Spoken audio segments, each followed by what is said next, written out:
How you doing? Look at me. It's game of the week. It's JDXL versus X7. It's going to be one of those games. The first time they fought off, it was amazing. Are you ready for what's going to happen? Are you ready? I don't know, but are you guys ready? I'm so hyped. He was like, look at me. I'm like, I can't help but look at him. It's like, look at me. It's the match of the week. Now look back to you. It's not, but it could be if you tune into NLC. Oh, I'm so hyped for this one. Like, incredible. What's going to happen? Like, champions. We already talked about the game. Obviously, mid lane, junglers, yada, yada. Champion select. I want to get predictions. I know Trouble is not here, so the far side, like, ooh, what's going to happen? So it's up to you guys to tell me what champions are going to be banned and will M&S. Me first, or you go? So I was looking to see if I could convince both of you that maybe XL have been pulling out the Volibear to kind of show that they have like this practice strategy. I wonder if they have more in the tank because they haven't had to be forced away from that for a little while. They've been playing the Volibear Zillion. I'm wondering what else they've got prepared. They show they had so much prepared for stuff like the blind pick, Jin Zhao, the blind pick, Corki. I'm wondering how far this barrel goes. I mean, Turok promised me something spicy. I mean, JDXL is kind of like the Spanish Inquisition, right? Nobody expects I didn't expect the Spanish Inquisition. And that's how it feels like every time they draft, which makes it very hard to suddenly predict what's going to happen because, let's be honest, we can't. Nope. I think one thing that could be, not for certain specifically, but I think that would help the chances of X7 on the other side, is that they keep going for some of these skirmish-heavy compositions that they've recently had success with. We quite often see them go with Bruisers or Kali up towards the top side as well, something that allows you to have still a strong side to play off for the top side, but also gives you the agency for Jaeger to play on his own, which sometimes bite him in the butt, sometimes he gets caught off guard by side lane by his lonesome, but it also has his strengths. So I'm looking forward to see what will surely define how we look at 12.3, because I feel like these are the two best teams that also have a good read on the meta. Boom! Volibear. Yeah, Volibear's got immediately. I think that's more than fine. Again, sometimes it's not about actually whether it's the best strategy, it's how good the enemy team has looked with it and how comfortable they've looked with it. JDXL have drafted around first pick Volibear a lot. It allows them to play towards different solo lanes as well, which don't have to have so much early game presence because the Volibear does that for them. So not having that on the table, JDXL will have to go towards another strategy. So again, let's see what they've got prepared. So far, we've only seen B1 Jinx today on blue side. I still don't think it's as good as teams give credit for. I think Jinx is for sure the best AD carry, but I think in terms of what she does in a team composition, she can be rivaled by the likes of other hyper AD carries. I think she makes it a bit easier, but I still don't think it might be first pickable just yet. And M&S, it's the same champion. He has played LeBlanc before. For the first time. Yes, this is the thing. We were wondering whether M&S would pick a completely new champion again, or whether they'd have to double dip for the first time. Now, seems like they are giving X7 a degree of respect. Second game for M&S on a champion, which he's played before. First time he's actually reprised a role on a champion. So that's already something new from the team in a weird way. So you can take a look at the blue side bans we have here initially as well, because they are quite telling that you're not necessarily looking for a high AD carry, just due to the fact that you're taking away the Lulu and you're taking away the Thresh, which are usually two key support champions when you pair up these champions. This leaves them vulnerable, and something I always want to when I see the likes of a Jinx is heavy backline dive. The fact that you can make sure that she won't get to have the proper peel really makes the situation easier for you as JDXL if you want to pile down, but Vex gets to be the LeBlanc response here in this instance. But the thing with the LeBlanc into the Vex matchups, we've seen M&S play this before in his other LeBlanc game. He picked Bone Plating as his secondary runes actually, went towards that Resolve and won the early trades, which is not something a lot of Vexes are used to because they're so used to winning that early level 1. Going back to something you quickly said about bot lane though, you said that, oh, you know, JDXL don't play towards the hyper carry bot. Actually, looking at the stats, they played 5 games of Varus, 4 games of Jhin, and only 1 of Caitlyn. They really don't go towards that many hyper carry bots.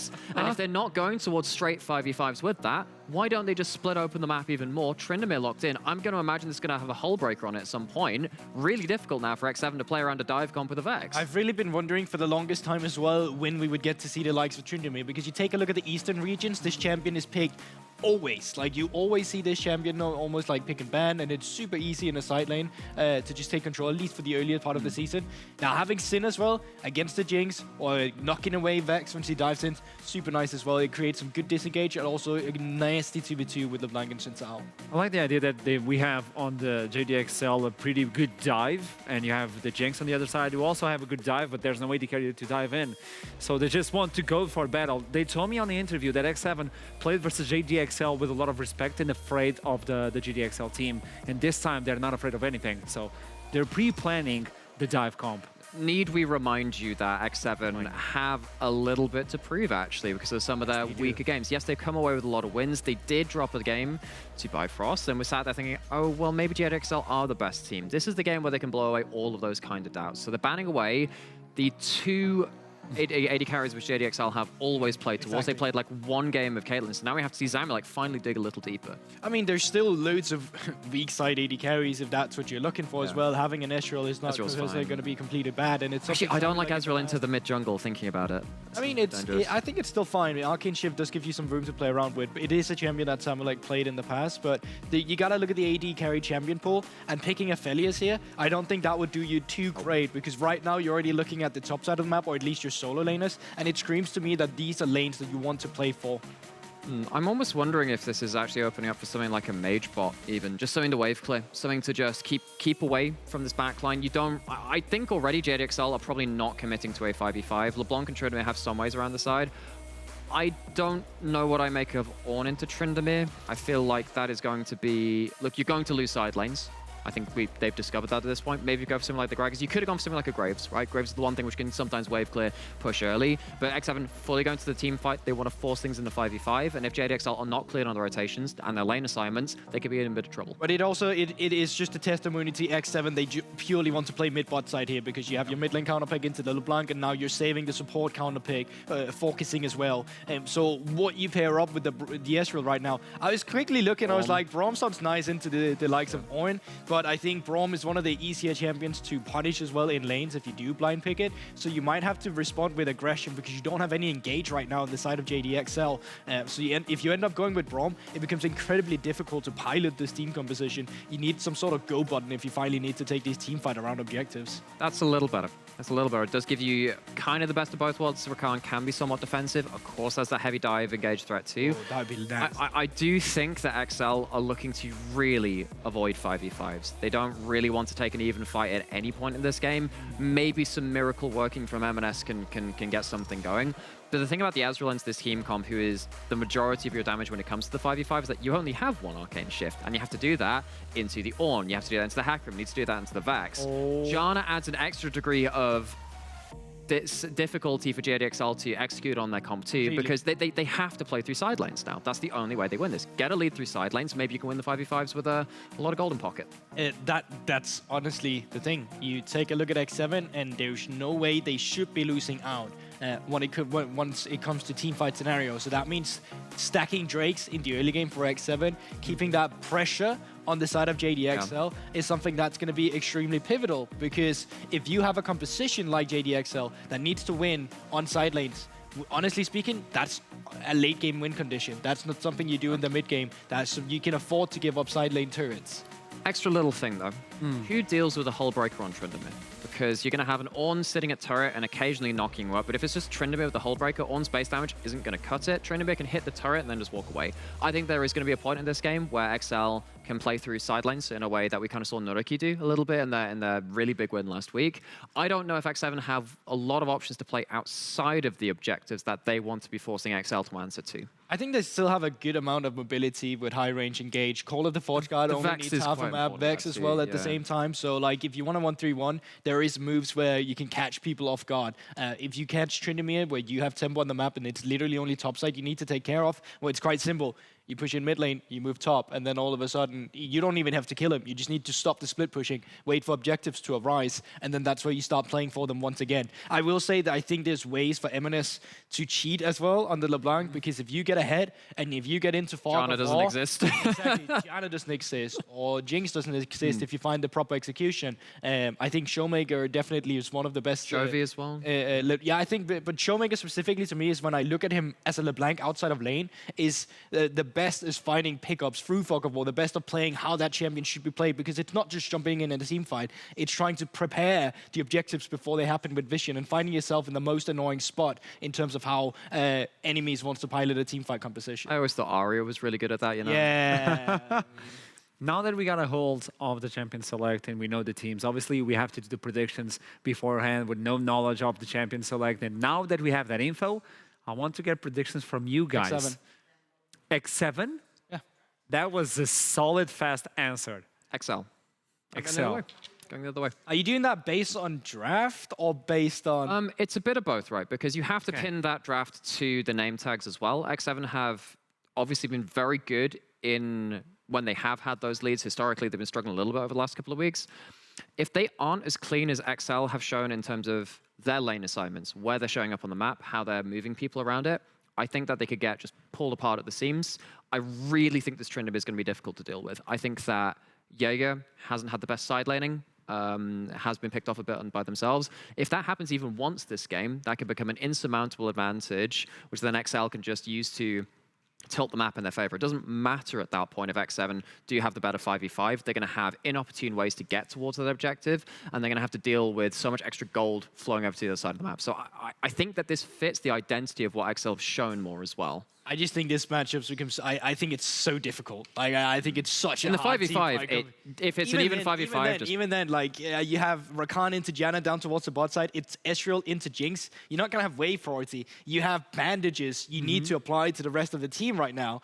Last time, Eminence did win the LeBlanc into Vex matchup. I don't remember who he played against, but I remember the Vex played the matchup a little bit incorrectly and never saved the fear from when the LeBlanc walked in, because I was losing my mind over it. So I think there's ways for X7 to attack in the early game on other fronts of the map where I feel like it's very singular on the side of JDXL. It's a very slim win condition. Although I will say, if they manage to pull off this, yes, it's hard mode. If they manage to pull off this composition, hands down, best team in our league.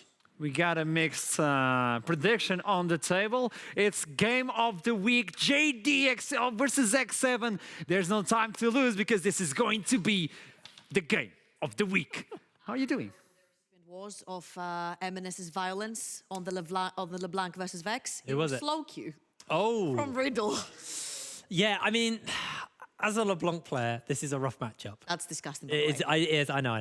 Why are I know you- I'm the worst. You know what? I'm the Vex player here, though. So you're actually worse than me somehow. All right, well, we're taking to the Rift for our biggest game of the week. It's JDXL versus X7. This is the one to play for. Both of these teams right now are 9-1 in the standings. It is so important for them to find this win. And XL, their only loss was to X7. Yep, absolutely. And on the other hand, X7 have only lost to Bifrost. Yes. You can see how this is sort of a circle. It's a tight top lane at the moment. Sorry, top side of the Rift. I'm in League of Legends mode. But let's talk a little bit about XL's comp in general, because it looks a little bit more less team fighty than we've seen from our winning teams today. This is more split push. I think the big thing that will give you that is the Tryndamere in the top lane. Might give it away a little bit. Just a little bit. Also, the fact that he doesn't have teleport to join his team might also give it away a little bit. Just a tad. He doesn't want to be a team player. So here's the thing. On a first glance, the JDXL composition looks very 1-3-1. Very slippery bot lane, doesn't very easily get dived, yes. You've got the Zinza as well to back them up, sure. Yeah. You've got a very strong side lane on the side of Tryndamere, and you've also got a very strong side lane if the LeBlanc snowballs, again, with the likes of LeBlanc. He's also gone for the Ignite in the mid lane, wants to play a little bit more aggressive. Now, I will raise you my argument card right here. Okay. Because I happened to watch a bunch of LPL the other time, and Zika pulled Tryndamere back to back 3 times in a row. Yeah. Now, the supposed counter-pick in quotation to the Tryndamere was the Poppy that was picked. She also suffered massively, was getting dived over and over and over again, and I can actually see a world where Jaeger also gets dived 1 versus 1 underneath the tower. Now, the problem here is, as long as it's Tryndamere, stays on a side lane, doesn't bother anyone, allows the Jinx to do her things in the team fights, it's all great. But here's where the magic happens. LeBlanc and Tryndamere can also team fight. If Tryndamere can manage to zone away the Jinx from the team fight, it's a one strategy for them. If Feminist is allowed to do the same, it's a one strategy for them.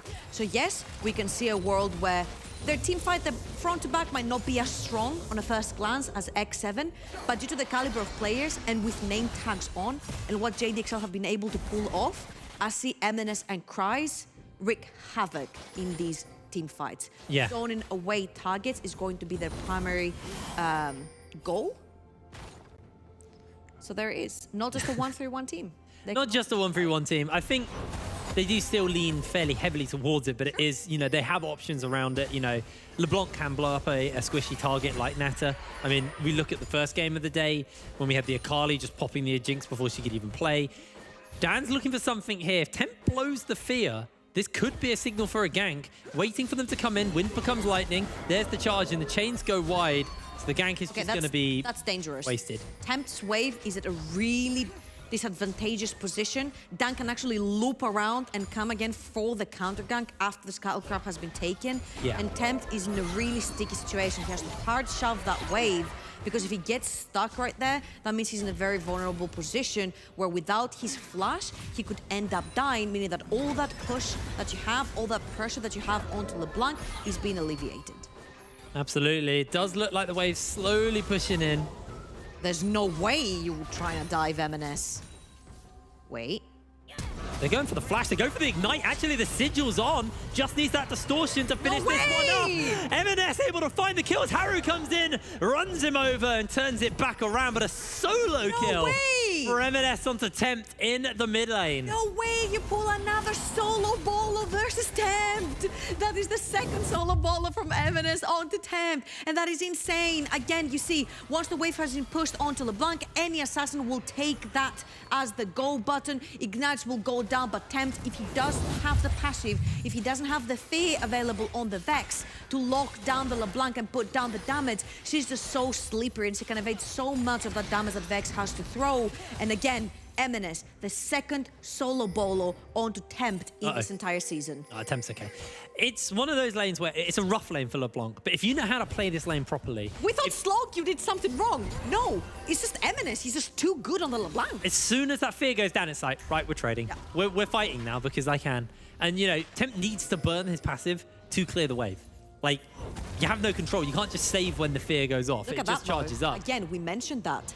One of the biggest questions was, is MNS going to be able to snowball the lane, to push his advantage, to free Dan to roam the map, to be able to roam the map himself? The answer so far is yes. He's level 5 and he's already putting down the pressure on the map. Jaeger has to be careful. Haru has to be careful because he's a level behind. Because right now, Tempt cannot shove in that LeBlanc anymore. He's lost his flash, which means the second time he tries to push that mid lane, lock the LeBlanc underneath the tower, he might also get solo balled again, or have done wrap around and try to go for the gank. Now, you see what's happening right now. This is exactly what we talked about at the very beginning. Again, Zika plays on IG, and in his best of 3 versus V5, he pulled that Tryndamere. Yeah. It is so easy, level 6, to dive any champion you want underneath that tower. If you can dive a Poppy that has a way to stop you with the W and the R, you can very easily dive an Ornn as well. Now that Jaeger has also TP'd onto that tower, once you back, get some items, you can put down that pressure. You can start solo killing the Ornn, putting him further and further behind, which pushes you more and more ahead. Now, of course, doing that will also alleviate pressure on the other side of JDXL, because they're going to have to play towards that on. They're going to have to protect at some point because you can't continue dying. Now, until we're at that point, it's a little while away because you already see Cries. It's about 20 CS ahead, 6 minutes only into the game. Yeah. He hasn't yet back to take the item, but what is very crucial is that he's only got 1 cloth armor in his inventory, Jaeger. He doesn't have the Bramble Vest yet, which means the full healing is gonna go through on the Tryndamere once the dive comes through. Yeah, so it's going to be pretty rough. Cries has that level 6, has the bar charged up as well, so as much crit as possible, and just can heal back up, recharge that the bar back up.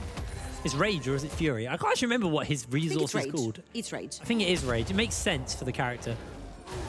The Cries also got that Ghost as well. Really effective versus, well, anyone when you're tower diving and all that bonus movement speed, especially since the changes they made to Ghost. It was a while back they made it, but in case you haven't seen it or on Ghosts, where have you been? It resets on kills. As Dan's found Jaeger, and Jaeger is just about able to avoid the free Talon strike, but they're chasing it with the Call of the Forge God, and it's a 2 versus 2. Dan's already dead. Kryze has to pop the ultimate as he's trying to turn it back around onto Haru, but he's going to have to flash. He's going to charge over the wall. Can he get E? Yes, he can. Kryze is the ghost on, but Haru is going to continue to chase him down. Tower shot after tower shot is coming in, and Haru will find his 3rd kill of the game. X7 are accelerated in the jungle. Crucial overextension right there from Dan. He's level 5 and Haru is level 6. You do not want to take these skirmishes when you don't have the Xin Zhao ultimate. Crucial mistake right there from the side of JDXL. They lose the pressure from the Tryndamere. You can see that the CS is almost equalized between the Ornn and the Tryndamere. You lose a bunch of that pressure on the dive in the top lane because you blew Flash and you blew Ghost, which is both the summons that you do need to perform a tower dive on your own, especially versus an Ornn. And very crucially, that Hecarim, 3 kills onto Haru, getting that chem tank really early into the game is going to get him massively tanky. Yeah, he's going to be a real problem. This is always one of those scary things when you're playing into the likes of a Hecarim. They start to pick up those kills. They start to really snowball into an uncomfortable position. Now, XL are first to move over towards this top side of the map and pick up this Herald. There is a Cloud Drake on the other side, so we'll probably see X7 look to maybe answer out down there. Haru's on that side of the map. They've obviously got the lane shove because it's a Jinx lane, so it looks like they'll probably just answer out with the Dragon on the other side after Haru secures this Crab.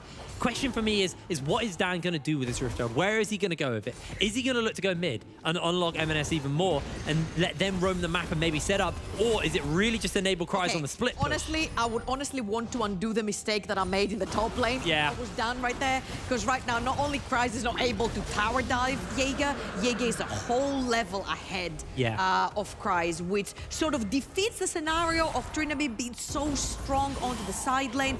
Furthermore, the steel caps have been purchased, which means a lot of that auto attack damage is going to get diminished. You really need to give that Herald towards the top side of the map. You need to give a bit more gold back to Kryze to try and get that Tryndamere going, because if you don't and the Tryndamere never picks up, it's going to be extremely problematic. Haru, though, 2 levels ahead of Dan, that's Xin Zhao, is going to be massively behind. And even though we're talking about, it's Xin Zhao, he's going to pop ultimate and everything, if we're thinking 1-3-1 scenario, and in that 3-man pack, your tank is massively behind, the 1-3-1 is going to be problematic because the 3 members you've got there are not going to be tanky enough to withstand a 5-man dive. Yeah, it's really, really rough, actually, right now, just off the back of how fed Haru has become. Jaeger can obviously build those items in lane as well, so it feels pretty comfortable to be able to do that. Kryze is now starting to really feel the hurt from the brittle from Jaeger. And the question is what can Kryze do? He has still got himself a pretty significant lead in CS over Jaeger, but obviously there was a slight experience deficit over there. Dan's still got that Rift Herald and is round the top side of the map. Curious to see what the game plan is going to be there. If it's Herald time there, or if he's just going to clear this camp and then move towards the bottom side. So I think the fact that you see Haru and Tempt moving towards the bot side of the map needs to give you the answer that Dan needs to sprint it up top lane right now. Try to potentially maybe even get a pick on the Ornn, try to get a dive on the Ornn now that you have a flash, now that you have the ultimate, put down the Rift Herald, alleviate some pressure off of your Tryndamere, because you kind of screwed him over and you left him into his own devices. He needs to pick up, but they're looking to put, to get a pick onto Tempt. Tempt still has his flash available. He's going to put down the passive right now, which means go button for XL. Oh, the chains go wide and that's it. Tempt gets an electrocute on him, but that is all she wrote. And now Dan kind of wasting some time with this Rift Herald, not really being able to make it work too much. And Dan just, you know, it's awkward because he's obviously behind just because of how strong Haru's become. But it feels like they're struggling to actually enable him to be able to... If you were in solo queue, somebody would have said, whose fault is that? Yeah, well, that's the classic answer. I don't actually feel this is Dan's fault at all. I don't really want to blame anyone here. I just think Harry's played very well and had a good read on the rotations by XL. But, you know, you've got a LeBlanc, you've got a Xin Zhao. You want those two pairing up. And the Ghost is down. Zambilek's out of mana. They're going to jump underneath the tower. The Charm's going to come in. They're looking for the taunt. They're looking for the CC. A great knock-up. And Harry's taking a lot of tower damage. Over time, he will slowly go down. No, he won't. The healing is just way too big. A double kill for the Pony. 5-0, baby. He's going to be unstoppable, a level above, and even though you're gonna give some money back to M&S, it's not gonna mean at all anything because the Ezreal's not gonna output enough damage to kill the Hecarim. LeBlanc is a burst assassin. She's not a mage that continuously puts down damage to hurt the Hecarim. So who in the world do you have to stop the pony? Your only option here is to have him even with the Zinzao. Zinzao has fallen massively behind, and right here that dive was so perfectly executed because they see that Zamulek is very low on mana. All he can do is put down auto attacks, and you can see that with the Janna shields and the ultimates and the exhaust going down, the heals going down, it's just so difficult to get anyone down. Now, Game Tank already completed on this Hecarim. So if you couldn't touch him before, you can't touch him right now. Ludenseko, not even completed onto the LeBlanc. We're looking down to, at the Ezreal. We're looking at a Manamune that's still stacking. We're looking up towards Kryze. He's got his whole breaker. He's not going to be joining any team fights anytime soon. So my big question is, how does Excel find a way to play around the Hecarim? Because to me right now, this is looking very, very, very grim. Kryze is trying to get some tower damage, but it's just going to eat a lot of damage on the tail end of that. Does still have the spin, trying to find that tower play before it comes down as Jaeger's going to find the knock-up. There is an ultimate available to Kryze, and he's just going to use it to escape. Ghost popped as well, a lot used there by Kryze, as he was just greeting for the plate and ended up having to run away to safety. You have to, at this point, you have to use the ultimate in that manner. You need to try and take that top lane tower so you can turn around and go towards the bot side of the map. You need one lane that's constantly pressuring from the side of JDXL. But due to the Tryndamere falling behind from that gang, it's... Oh, lovely! Tempts has to flash. Really nice sidestep there by M&S, but they're jumping in. Dan able to dodge away for the moment. And he will be able to survive this. Did I catch you off guard with my sound effects? Yeah, just a little bit. He's not playing the right skin for that. No. Dragon's up, and it looks like this is just going to be X7s. I think XL, they can't fight. I mean, we knew this was more a split pushing fight, but the problem is, I don't know when they can fight. Again, they just don't have enough consistent damage for anyone to kill that Hecarim. Yeah. And let's say you kill that Hecarim. Once you focus so much of your fire onto that very tanky horse, who's going to be getting a bunch of buffs from the Janna as well. Oh, no. Stop this guy. Amalek has to flash away. There's the rocket. There's the dunk. An easy kill for Nata. Oh, Zamulek. Don't worry. I hate Gale Force as well. God damn it, I predicted Excel. No, but all in all, I think X7 have been playing spectacularly. Haru with the read of his on the map managed to shut down both Dan and Kryze. Kryze is just trying. Oh, Kikis, that's beautiful. They got the double distort. Kasing's going low. He's going to get taken out. The chains go a little bit wide. And here comes the fear. Kikis, he just almost killed his junglist mid laner. They land the next knockup. They land the next bit of damage. Dan's going very, very low. Haru's still got the ghost on. And he's just untouchable on this pony. There is nothing they can do about that. You can't kill him. Unlucky right there by Kikis as well. He's trying to save himself. He ends up locking down M&S as well. The fear hits 2 people, and it's just quite unfortunate for Excel, because you see, if this composition sort of snowballs or at least stays even in the early to mid game, they can do things. Kikis with a very beautiful flank. They instantly delete the Janna right there. Really good stuff. And then they have a way to hit back onto Haru due to Kikis also locking down M&S with that beautiful fear coming in from Tempt. It means lights out for 2 members of X7. Also, Haru just casually running, taking 2 tower shots from the mid lane tower, because why not? He's that strong. He's got a frozen heart as well. He is enormous. You know why? Because the only person that can do consistent damage on that pony is the Tryndamere. Yeah, yeah. There's no other way to put it around. It's the auto attacks by the Tryndamere. The Ezreal is nowhere near strong enough yet, and you also have 3 auto attack users: the Zinzao, the Tryndamere, and the Ezreal. I will say, all of the attack speeds down. Who's gonna do damage on you? I will say that fight would have been a little bit closer if they weren't outnumbered.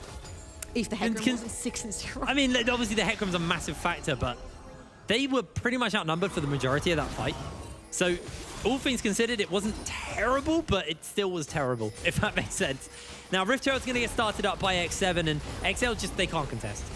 Kikis, you would be mad to jump in on that. I think the problem is that I don't know. Oh, no. Oh no, Zamulek, yeah, you're dead. And Kikis. I was about to say, I don't know when JDXL can actually fight, because I don't think they can fight from any point onwards here. I don't think they Jinx can. scales so much harder than Ezreal in later on game fights.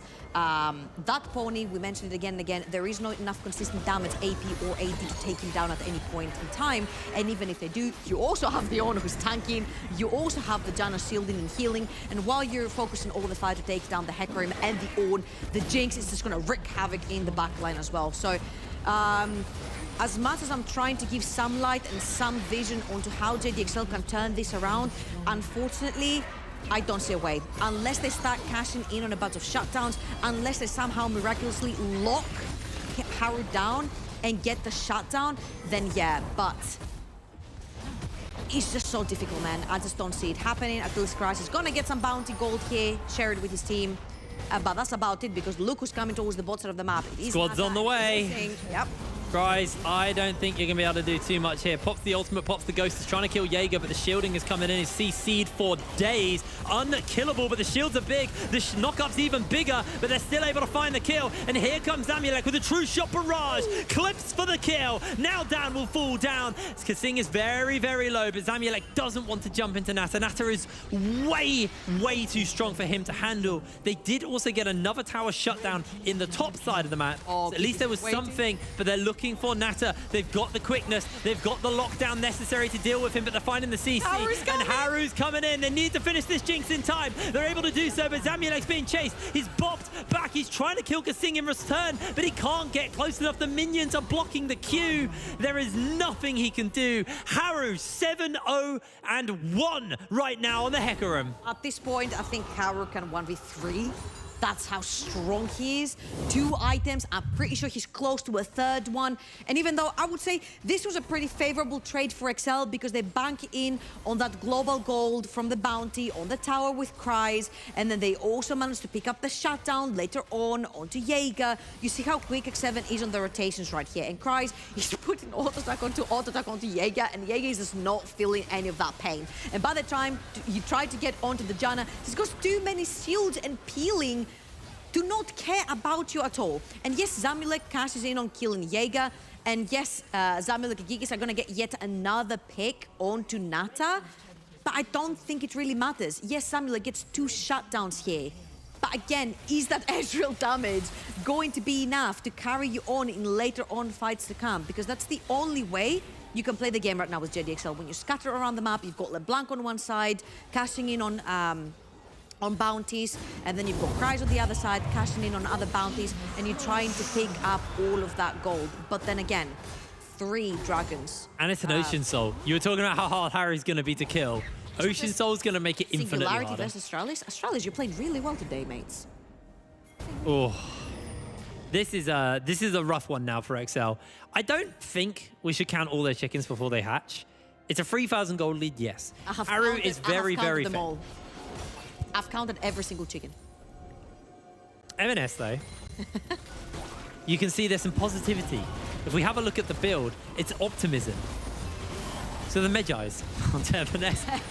That is the optimism build. That is the copium build, as they are looking for this fight. Kikis gonna dodge away on the knock-up. The fear lands onto Zamulek, and all of the follow-up will come through. He flashes away from the knock-up, but Haru's gonna jump into him. They find the knock-up onto him, and they keep Zamulek alive. Haru now being knocked up himself. Cries is trying to jump away as Jaeger jumps over the wall. Dan on his lonesome, running towards Jaeger as in comes M&S. He just pings back out of the fight. Jaeger gonna get knocked up. He has to flash away from this one. Another fear, another knock-up coming down as XL on the run, and here is the mop-up. Here comes the damage. They're trying to find a bit of additional follow-up, but they're unable to do so. Dan is on his lonesome versus Haru. He's got a lot of damage to work with, but Haru is just way too big. A zap from Nata will secure the kill. And once again, X7 walk away with this team fight and absolutely crush JDXL, but it's not done yet. Cries has to jump to safety. Teleporting coming in. Baron will go down. XL are crumbled. That was the most scattered fight from X7.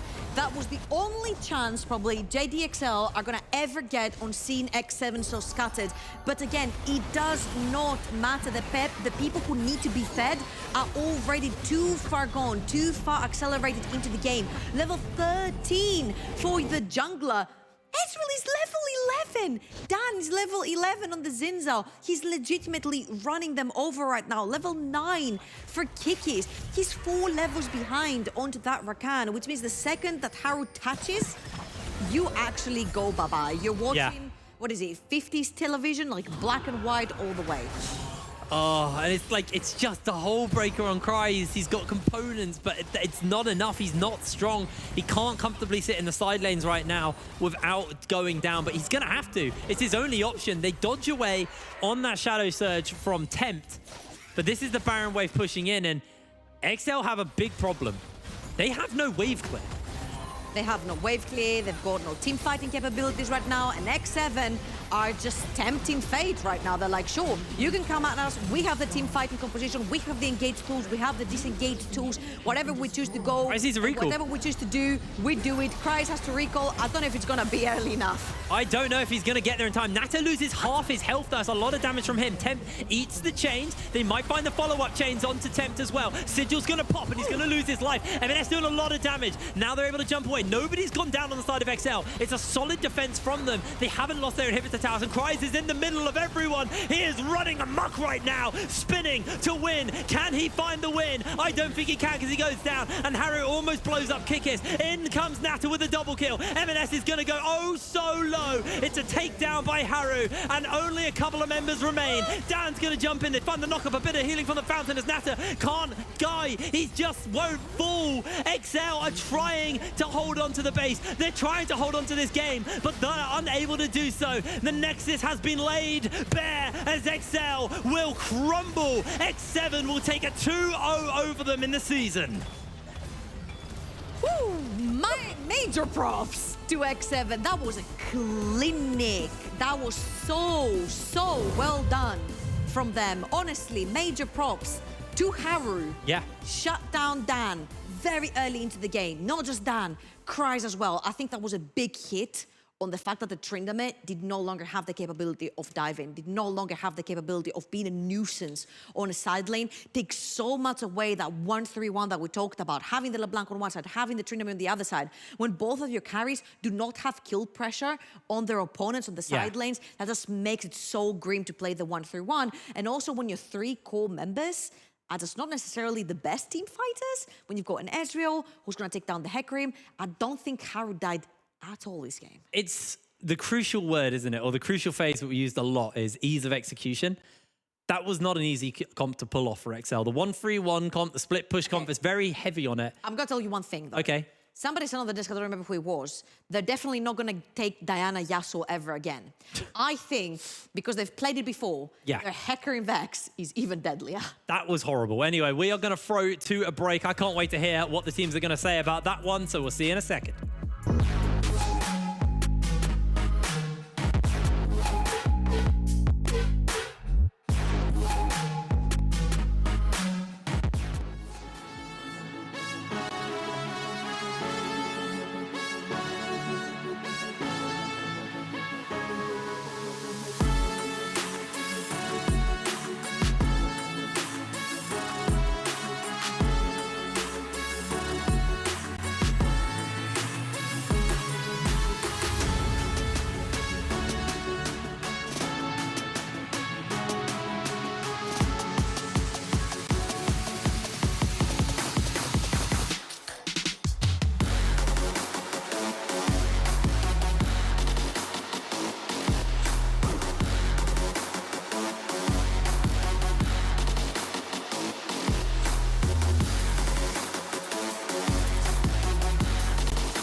Welcome back. We were hyping this game. Game of the week, decider of the standings. And X7 just smurfed and demolished JDXL.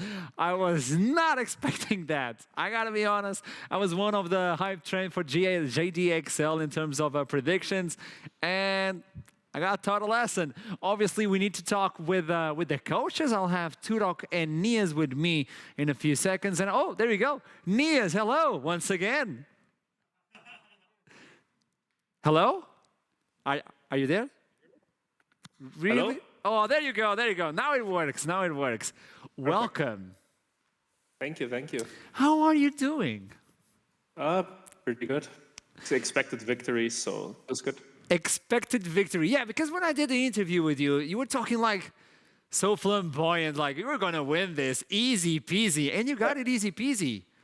Like, okay, Yeah. let's take it back to the Champion Select because I'm still baffled by that. So let's jump into the Champion Select. You see the tree in the mare to the top side, really early into the Champion Select.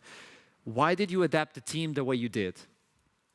I mean, they have a Tryndamere, so they can't team fight, and they just line picked their solo lanes really early on blue side and gave us counter pick support. I don't know, it's mind blowing, I guess. I mean, yeah. And But there's no real comments to be made. I don't know what to say, man. Like, Jesus Christ. Yeah, no comment. So do you believe this was a Champion Select difference? No, it was a complete jungle diff. Didn't you see the game? Like, I don't know how we just face rolled then. That is something that I was going into now because you told me on the interview that you think Aru is underrated because people talk a lot about the rest of the team. They look at Tim, they look at Jaeger, Kasing, obviously Nata coming in like the fresh rookie. But often people forget about Haru and he demolished this game. Did you give him any points before the game? Because I believe when we went to the 2v2 top, that was the deciding moment that the game was over for X7. I mean, I didn't really give him pointers. I think Haru just did his thing and he kind of just made Dan look like a diamond player. So yeah, GG's to him. I mean, I love talking with you. Like, I love talking with you. Okay, regarding the rest of the game, at any time on the game, did you think Eminez would be relevant to the result of the game? Because I think Haru played on every single part of the map. And then he saved for last the mid lane because I believe he believed Temp would be able to hold down the LeBlanc. I mean, LeBlanc uses her flash level 4 and doesn't do anything with it. Like, I mean, sure, he got a solo kill, but he flashes forward and uses both sums when his lane is in the bad state and he doesn't know where Hecarim is. No, that's crazy, man. I mean, if he didn't use his flash, he was about to get dove, I guess, so fair play to him, but it's obviously really bad to use his flash there, and I don't know. Hecarim gets a kill, gets Tabis off first base, the game is just GG. Like, the moment Eminez flashes forward, the game is just over. Like, there's no coming back. I love that you were so vocal on the interview, and you are still so vocal, so you are so sure of your team. And the team is looking solid, by the way. This time, I didn't feel anything about X7. It was a great game. Thank you for the interview, and thank you for the show as well, man. Good job. Yeah, no worries. See you next week. See you, Nias. There we go. Last words from Nias, just saying that they demolished JDXL with no remorse at all. It was a fast game as well. And I would like to know more about this from the JDXL side. I believe it's going to be Turok with us on the interview because there are a lot of things that I want to talk about, specifically the Champion Select, and then inside of the game to understand what happened on the jungle as well. Like Dan versus Hano, to me, was like the most important factor on the game. Obviously, the mid lane is really important, but I wanted to see more on the jungle. And Turok is with us already. Hello, Turok. Hello, hello. Turok, we talked about this on the interview. You told me this was going to be an easy win. Well, we had a few mishaps happen. Okay, Right? a few mishaps. There were a few problems. Okay, tell me about that them. snowballed into very big problems. Yeah. And that very big problem resulted in like a big loss, right? So, yeah. I like it. Okay, going into the Champion Select, you got the Tryndamere, and then I don't even want to talk about the Tryndamere. It's self-explanatory why you picked him. You wanted to go for the split push. You wanted to use the sidelines. What I want to talk about more is the Ezreal pick. Why did you take so long to pick the AD carry, and then you had to fall over to the Ezreal? Yeah, so we tried to do something a little bit different today in draft. We wanted to try and challenge, use the Tryndamere, use the fact they left LeBlanc open to really go out there and fight X7. The way this game should operate is we really want to be up in their face 24/7, the way we like to play. And obviously, when we're up in their face, we're challenging them. Hopefully, we can extract leads through like some nice jungle fights, some good plays that happen. Unfortunately, there was some issues with how the game played out, so we traded some of our jungle time basically for Dan to come mid level 3. Take a flash, and whilst he's sort of taking that time back by taking his jungle camps and getting back together, there was obviously the event that happened on mid lane, which is really unfortunate for the game overall, because even though it's a solo kill for Eminez, it's a kill over Hecarim, and that makes jungle very difficult. So it actually made us making continuous aggressive plays very hard. And you'll see, for example, the play that happened on top side ended up not really working out because of that, because we're like, okay, well, Hecarim's going to be 6 here, he's got extra XP, he's got extra gold, and really we shouldn't be fighting, but we tried to flip it anyway, and we lost. So really, I think the Ezreal's more of a byproduct of the fact that we want to challenge on top side. We don't really mind what AD carry we have. And if the top side played out as we'd hoped, then we'd be, applying a lot more pressure in the game, and Ezreal might look a lot better. Okay, obviously this was a big match looking into the top of the standings, JDXL versus X7. You guys lost the first game, you guys lost the second one. What does this loss mean to the team of JDXL? Well, it shows we have to be better, right? I think at the end of the day, we have a really talented team in X7 we're playing against. And when we face them in hopefully playoffs and hopefully in the finals, right, then we're going to be able to give them a really good game. I think this isn't really the level that we have showed over the NLC, that we ended up showing today, because just so many things went wrong early game. But assuming that we managed to get off to a good start, the way we usually do, the way we usually get to play the game, I think, give more improvement, give us some more time, and, we'll make it really exciting. Okay, I would like to see this game, but on the best of 3 scenario, by the way. That would be a lovely game to see. Thank you so much for the interview, Tudok. I would talk to you like 10, 15 minutes just about this game. It's lovely to have you on the interviews, and I'll see you next time. Thank you so much. That's brilliant. Can I say one thing? Yes. Is that allowed? Brilliant. So today, as you know, is Valentine's Day, but it is also my mum's birthday, and she's been supporting me in this for the last couple of years, helping with university school and then going into sports as well. So I just want to say a big happy birthday to my mum, because I know she's watching tonight, and I wish her a really awesome day. Moms are the best, man. Congratulations and happy birthday to the mom. Let's go. Thank you so much, dude. I can get a nice one. Okay, after this game, I have a special one. It is Nightmare. Welcome to the interviews. No. But what? I love my mum too, by the way. We should. Moms are the best. Thank you. So okay, I got a voice from the heaven. Looking into this post game, what happened? Well, luckily the coaches went really in depth into this. Obviously, we're like, we're going to come and talk about post game. But I mean, honestly, these coaches obviously have gone through a lot of it. It really did boil down to, if we can bring up the draft actually very quickly, just to show visually what we're seeing here. We knew that X7 were going to have absolute smash your face dive. When it came to the 5v5s, very difficult for the Tryndamere team fights. I mentioned that. A lot of them mentioned that as well. But I think both coaches ended up bringing that up. So what that means is that you need to fight really dirty. You can't have a lot of these straight up fights coming in. This was the really big moment for the jungle matchup. This led to Haru getting extra XP, allows him to pull off so many fights around the place. Bot lane is not really an anti-dive lane because this is a very tanky Hecarim too. You don't have a very slim margin of error. You have so much to play around. And once Hecarim's ahead, you don't have a Jinx or an Nephelos that can punish you on the dive in. You don't have even like a huge damage mid laner to punish that Hecarim. Haru takes this whole game into his own hands. And if you look into this, it's exactly what we were talking about. This build specifically on Hecarim, we see a lot of Trinity forces, but this build allows you to deal so much damage and take damage. Look how little damage he takes from the tower. 2 turret shots, like 200 HP. He can take like another 5, 6 of those if he wants to.